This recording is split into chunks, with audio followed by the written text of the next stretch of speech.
Background பார்த்தீங்களா ஒரு குட்டி தீவு தான் இருந்துட்டு இருக்கோம். மணப்பாடு அப்படிங்கிற ஒரு குட்டி தீவு. அந்த பக்கம் பார்த்தீங்கன்னா அந்த பக்கம் லைட் ஹவுஸு ஒரு சரியான பிளேஸ் குளிக்கிறதுக்கு அப்படியே பீஸ்ஃபுல்லாக. இந்த கிளைமேட்டுக்கு அடிக்கிறது அடிக்கலாம் இந்த கிளைமேட்டுக்கு வந்து குளிக்கிறோமா காரணம் இப்போ லைன் அடிக்குது, கூட்டம் குறைஞ்சிருச்சு.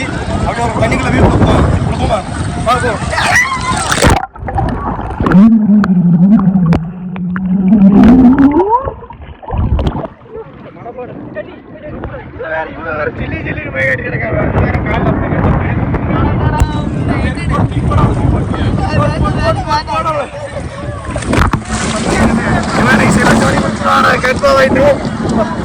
செமையா இருக்கு வியூலாம் பாருங்க. வெயிலுக்கு பீஸ்ஃபுல்லா குளிக்கலாம், இங்கெல்லாம் வரணும்.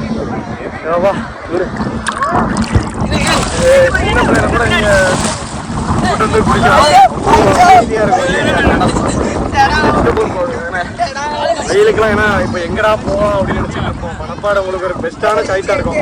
கன்னியாகுமரி அங்கெல்லாம் போனோம்னா அந்த மாதிரி முங்கி குளிக்க முடியாது. இங்கே வந்து கடலில் குளிக்கணும்னு ஆசைப்பட்டாலும் இங்கே வந்து இறங்கி குளிச்சிடலாம். இங்கே பாருங்க ஒரு குட்டி தீவு மாதிரி தான் கிடக்கும். அந்த பக்கம் பாருங்க அப்படியே திருவிழா கூட்டம் மாதிரி இருக்கா. இன்னைக்கு சண்டே தான், எந்த ஃபெஸ்டிவல் டைமும் கிடையாது. ஆனால் அப்படி திருவிழா கூட்டம் மாதிரி இருக்கும். ஒரு இன்ஃபர்மேஷன் வீடியோவை வச்சுக்கோங்க. குளிக்கணும்னா பாருங்க நம்ம பையன் எப்படி என்ஜாய் பண்ணுறோம் பாருங்க.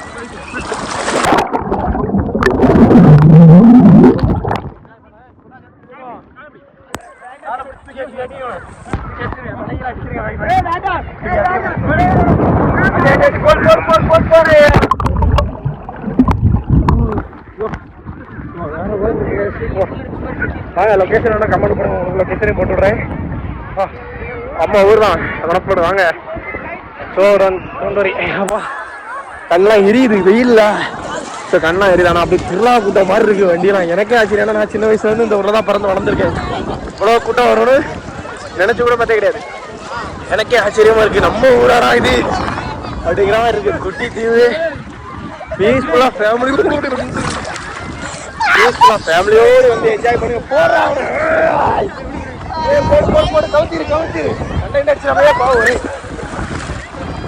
ஃபேமிலியோடு வந்து விளையாடுங்க. எல்லாருமே ஃபேமிலியோடு தான் வராங்க. சூப்பரான ஒரு லொக்கேஷன். ஓகே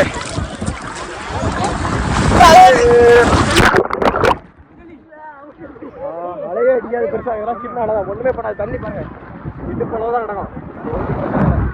தைரியமாக வந்து குடிங்க. Okay bye guys.